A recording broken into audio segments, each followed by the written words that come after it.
I was straight up blind, I had no clue. I gave up trying, it's been a long road running. So cold, demons and ghosts troubling my soul, it was humbling, yo. But there ain't no stopping for me, going hard as a break, straight stomping his beat with kicks till it bleeds. I admit the defeat, but I'm back on my feet, but the work till it hurts. Put fire in every verse, rhyme till my ties catch fire and burst. Rhyme till I'm tired and lying, the hearse. I'm a fire till your body's outlined in the streets. I'm a rider still young.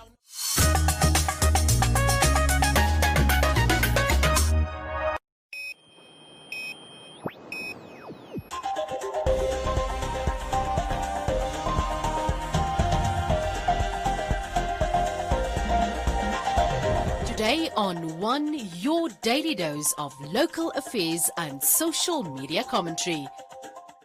Today on One, SWAPO contributed 30 million Namibia dollars for new headquarters, says President Geingob. Walvis Bay taxi driver applauded for honesty. Flan launches hashtag Be Free Boarding. And Operation Namib Desert Phase 2 kicks off.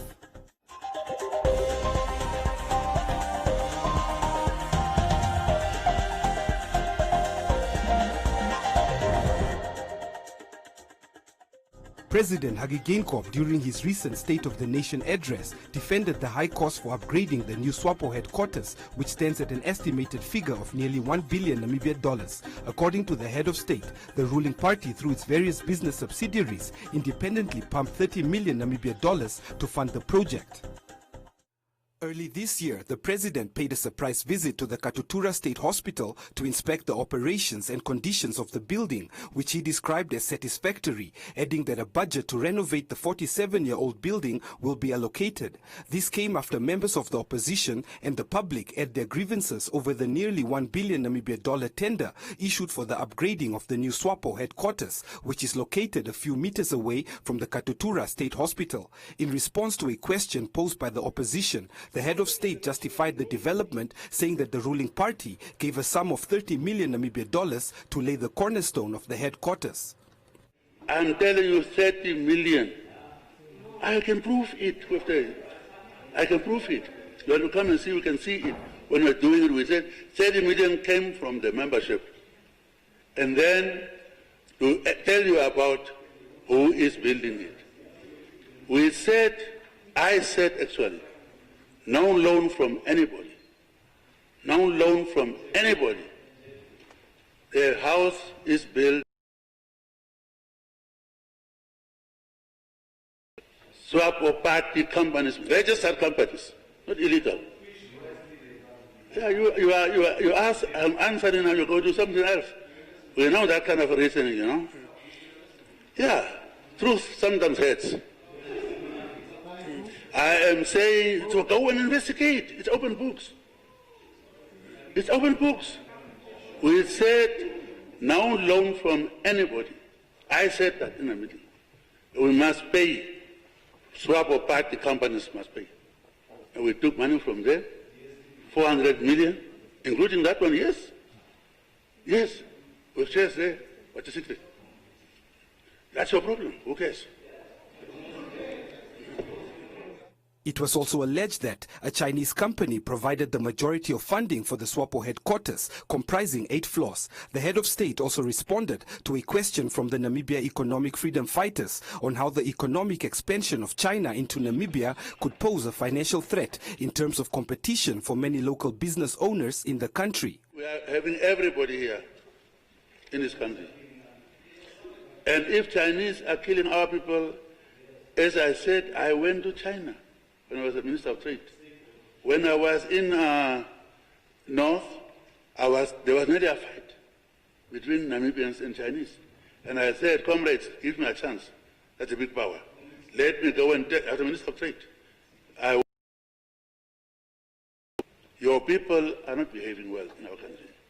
They don't pay required level of salaries, now overtime, and therefore, and also are competing with the small people. Small people. We talk about investment, but not to come and compete with our small. I said that. And then, after that, Chinese answered. We opened up our country 30 years ago. There are some private companies too who go on their own. But government companies will be controlled. But he said there are good Chinese and bad Chinese, as you maybe have bad Namibians and good Namibians. And therefore, if Namibians break your law, if they break your law, let your law take its course. Foreign Minister of China came here, in English he addressed people and say, obey the laws of Namibia. And same thing we discuss daily, if they break the laws, and I said as an African, problem with us is people come, no, the Chinese told me, when I told them, they're capitalism, what is going on here? They said, look, we have changed, but whoever comes here comes on our terms. Chinese told me that. And I keep on using that. Why did we allow people to come on their terms? Whoever comes here must come on our terms, Africa as a whole. So that's what we are saying. If they do something wrong, we allow them. But don't tell them.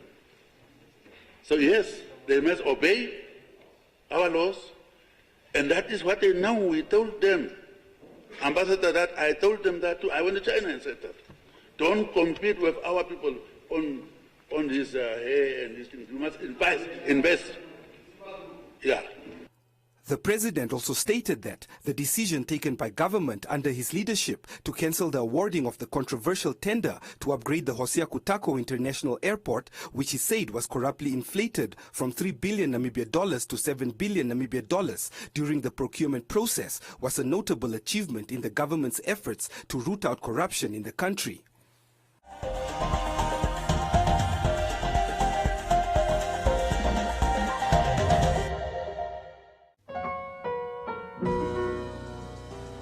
Seem to be running a temperature, doctor. I think so, nurse. As ek na daai smaal kyk, is jy nie op 'n ander planeet wat jy upset is nie. Nie 'n planeet nie. Cloud 9. Beste aand van my lewe. Dis nie reg om met meisies se harte te mors nie. Veral nie iemand soos Nosi doen. Rehoshebi. Unkatlo motseleng fela. Ritlabada. Angeke bemnandi. Pasop. Justin is a criminal. He's the lowest kind of scum. I wouldn't let him near my dogs, let alone children. Lucy het jou help vlug. Daar's fout met jou ore. Ek weet nie eens wie Lucy is nie. En as jy hier wil oorleef, onthou dit. Wil jy my op daai selfe lys sit? Gee jy enigstens om vir my? Natuurlik gee ek vir jou om. Dis hoekom ek hier is. Stop dan hierdie speletjie en bly weg van Lucy af. Sy het gewen, Chris. Aanvaar dit net. Loop mekaar uit! No! Willem!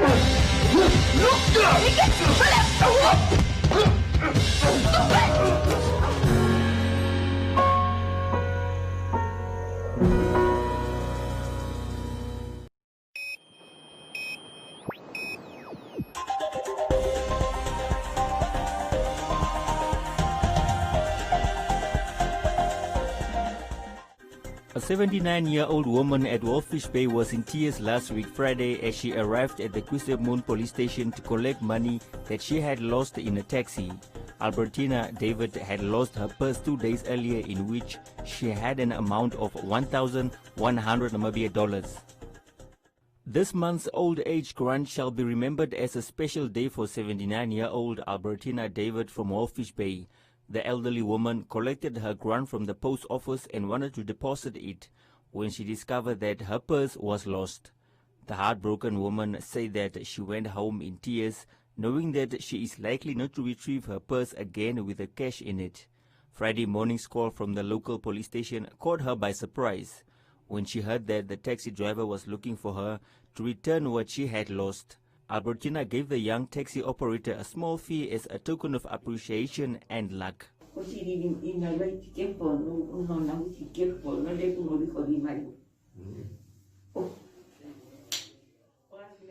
What I am giving you now is not payment, but a blessing.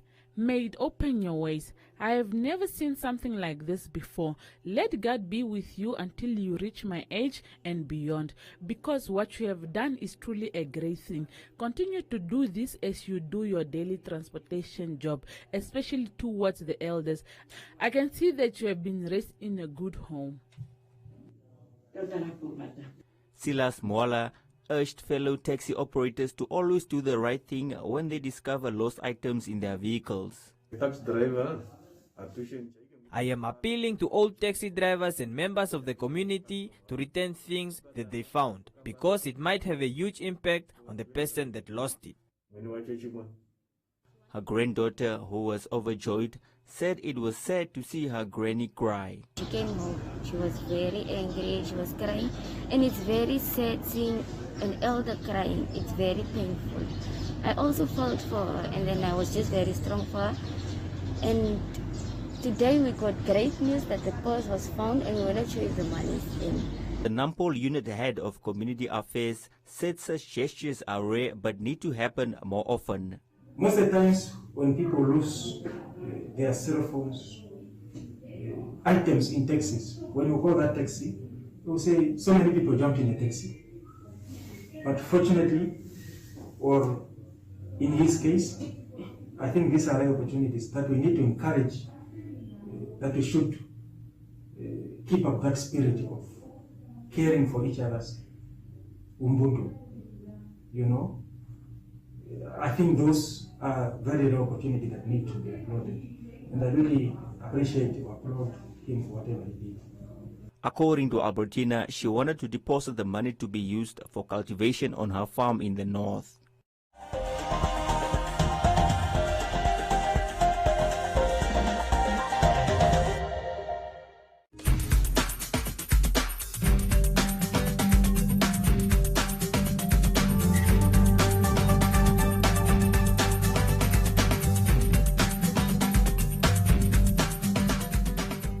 Hello and welcome to today's episode of 700 Club Nigeria. Today on 700 Club Nigeria, a woman encounters inexperienced chat with the Israeli ambassador to Nigeria. Plus, we learn about the power within our spoken words. My portion in the land of the living, help me sing.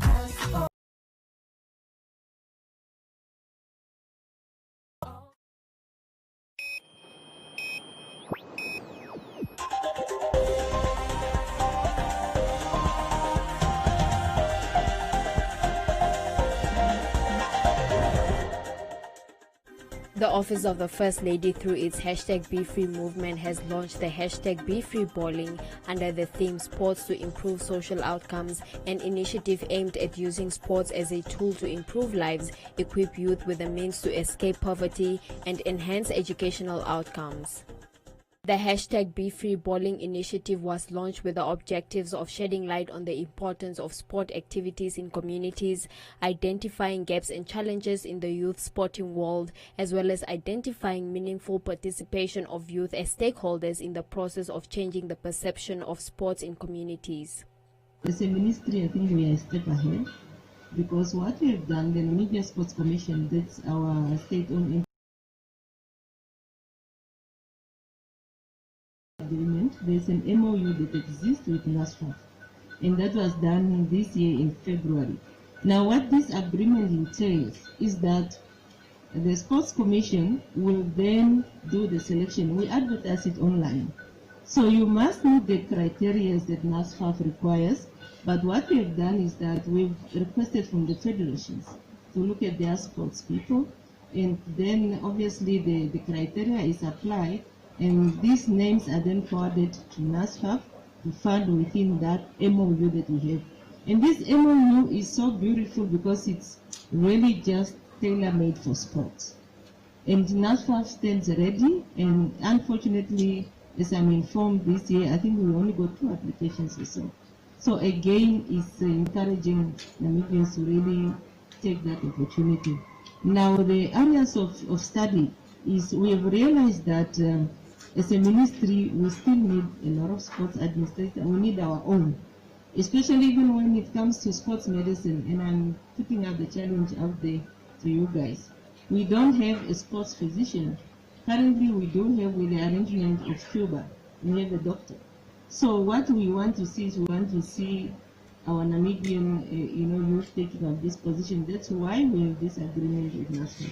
And with NASFAF, they fund you whether you want to go to Pretoria, Rhodes, to Jamaica, Cuba. Why? Because we have a bilateral agreement as a country with Jamaica. and we know that they are very advanced in sports. Cuba as well, they have universities for sports. So these are the initiatives that the ministry is looking at, and we have that MOU in place. We have, I like telling this story because it's really encouraging. We have a girl with the name Beatrice Maselinga. I'm sure you've all seen. She was a student in Rondo, raised by her grandmother. So she came to the national championship, the athletics. She set a record. She went to Lesotho. She set a record. When she landed, there was even a lady from Valfes who was ready to take her. But then as a ministry, we have that responsibility to nurture talent. And we have taken her. She has a scholarship paying her. There was a video that she was encouraging self-exercising individually during Corona, and you can see her self-esteem is something else. So these are the opportunities that sports can contribute. The First Lady of Namibia at the event called out the usage of performance-enhancing drugs in sport, noting that these lead to many health complications. Drugs, whether it's in sports or in real life, it's a coping mechanism against an emotion that is toxic and that you can't control. It makes you go into a reality that's not yours. It makes you faster even though you're not naturally that fast, or it makes you forget some of the issues that you have. So that's why a lot of people will use substances and it becomes addictive. So the same in sports. I'll no longer have the confidence to go into that race knowing I haven't doped, because I know that doping gives me an edge. So psychologically, I don't feel as if I can. It's the same reason I'm scared of sleeping pills. Because I know lots of people who get addicted to sleeping pills or pain medication. And the simple fact is, they don't know if they can sleep without that pill. And when they're struggling to sleep, they think it's because I don't have that pill. Let me drink that sleeping pill, and you get addicted. Sports people get addicted a lot to pain medication, because you don't believe you can manage pain without medication. So you must resolve whatever feeling it is that provides this vacuum in order to stay away from substances in any context. Because the minute you start, it's very, very difficult to stop. And it literally makes you a different person. Dealing with substance abuse is one of the hardest to yourself or that of a loved one. I think some of you have seen it in somebody who you love. Whether they're addicted to alcohol, whether it's to dacha, whether it's to Mandrax, whether it's to whatever. I think many of us have seen it, and it's hard. It's hard. Supplements in boys is very dangerous. You guys are drinking creatine and protein and all kinds of things to buff up. But your bodies haven't finished growing. And it does have interaction with your body. There was a time at my son's school where lots of young boys between the age of 15 to 18 were getting hospitalized with kidney problems. Where do you think those kidney problems were coming from? It was the creatine that they were drinking in order to mess up. Your body isn't made to have all these unnatural enhancers. But I drink creatine because it makes me build muscle mass faster, and I want to build muscle mass because last time I went to the club, I was given a clap by a guy bigger than me and I didn't know what to do. So let me get bigger so I can clap him back. It's dangerous, guys. The initiative was launched at the Basketball Artist School in Katutura, an after-school program which offers life skills, education, and basketball lessons to over 60 youth.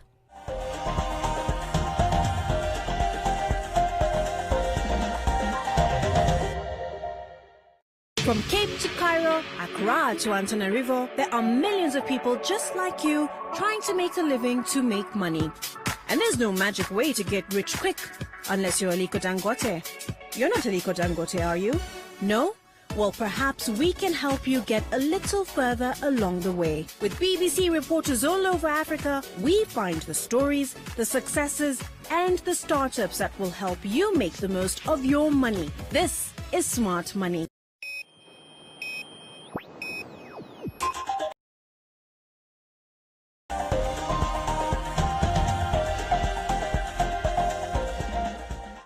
The Namibian public is urged to cooperate with law enforcement agencies and desist from acts that will constitute lawlessness, undermine authority, and obstruct law enforcement agencies from executing their duties. This was a plea by the Namibian Police Force Deputy Inspector General for Operations, Oscar Mbubulu, at the launch of Phase 2 of Operation Namib Desert. Law enforcement agencies and stakeholders in crime prevention were prepared for the start of Phase 2 of Operation Namib Desert that started on the 3rd of June 2020 countrywide. Phase 2 will run until the 28th of August 2020 with the aim of ensuring and maintaining law and order. It will have a similar modus operandi used during the recent previous police-led joint crime prevention operations, namely On Crimes Phase 1 and 2, that was November 2018 until April 2019. Kalahari Desert, that took place between May 2019 until February 2020, and the Namib Desert Phase 1, that was March 2020 until May 2020. Together with the public and community members, we should at the same time be actively involved in the education campaigns to sensitize the nation on the dangers of abuse of alcohol and drugs may pose to the peace, stability, safety, and security of our country. Phase 1 of the operation was praised for having been a success as it led to the decrease in crime patterns in the country. Alcohol and drug abuse was thus far recorded as the most contributing factors to escalating crime. As we conduct Phase 2 of our Namib Desert operation, we must once again rededicate ourselves to the fight against crime in more proactive measures aimed at total prevention of criminal activities to ascertain that rule of law is maintained and that peace and stability, safety and security of citizens prevails.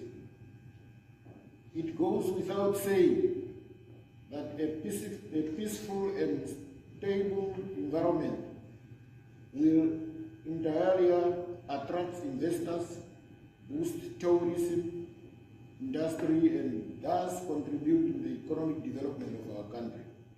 Participants in the operation recently participated in a refresher induction course which prepared them to execute their duties in the operation well.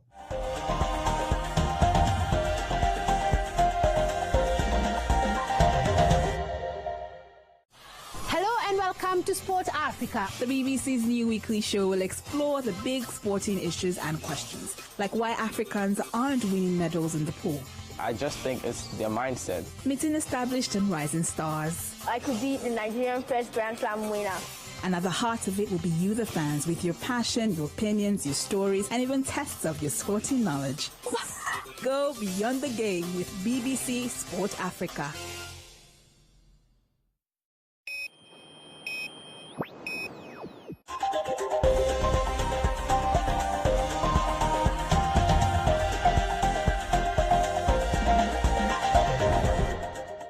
In other leading stories, updating the nation on COVID-19 in Namibia, Minister of Health and Social Services Dr. Kalumbi Shangula noted that case number 22 is still in ICU but in a stable condition. Sedation was stopped and the patient is fully awake but still on a ventilator, showing positive respiratory dynamics. The minister announced that Namibia has now 2 new positive cases, both from quarantine facilities. Case number 30 is a 27-year-old female Namibian student who traveled from India by air via OR Tambo International Airport. Departed from South Africa on the 25th of May by bus, whereby she traveled with other 9 passengers who were returning to Namibia, also from India, and were dropped off at Naka border post, South Africa. On the same day as prearranged, they were collected in 2 minibuses by a Karas Health District team and entered Namibia through Ariamsvlei border post. She was quarantined at Gruno Chalets in the Karasburg district on the 25th of May, and she was swabbed on the 6th of June 2020, and results came out positive on the 7th of June. She is in a satisfactory condition. The minister further noted that so far, a total of 4,943 people have been tested, with 737 people in quarantine.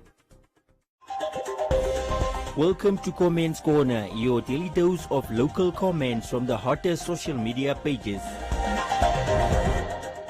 Today, everyone reported on the drama that unfolded during Parliament last week as the President gave an account of his government's performance and plans for his second term. On numerous occasions, the Speaker called the House to order to calm tensions between the head of state and members of the opposition for proceedings to resume in a more civilized manner. Perpetua urged the President not to stress over those acting childish and being disrespectful towards him.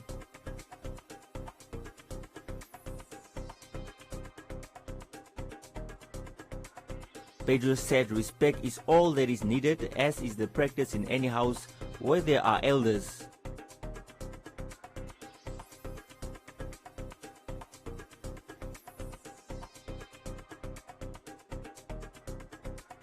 Charles said the opposition is not in Parliament to drink coffee, but to make noise and push, as that is democracy in action.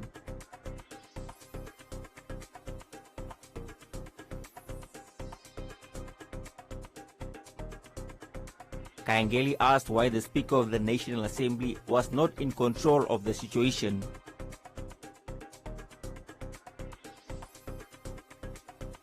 Nande said that he loves how the elderly generation runs behind the shield of disrespect when asked real questions.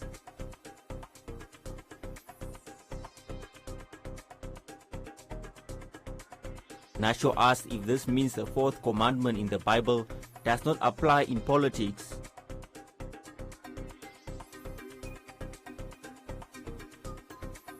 Ryan said the predecessors of the current president were never treated in this manner. Rauna pleaded for the leaders to be respectful towards one another.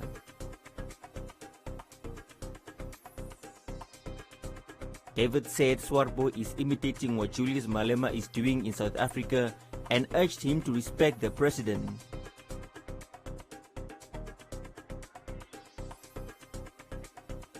While Jackie was shocked and said the whole world was watching.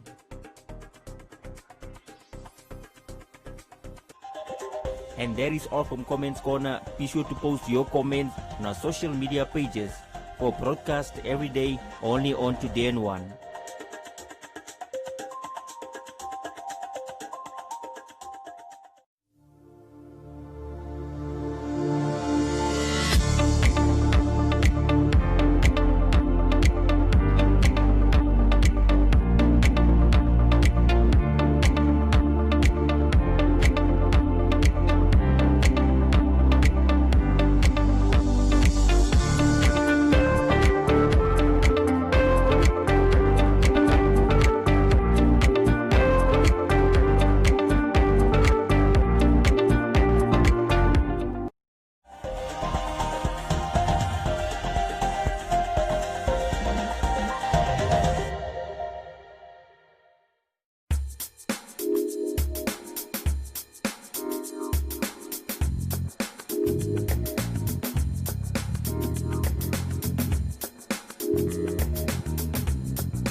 A look at the weather forecast. First, an advisory from the Windhoek Met Office.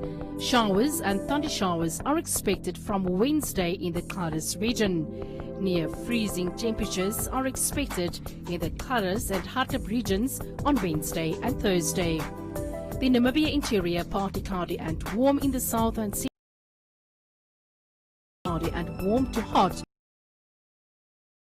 The coast cloudy and cold to mild with fog patches at first, and the wind light to fresh northwesterly. Now a look at minimum and maximum temperatures across the country and beyond.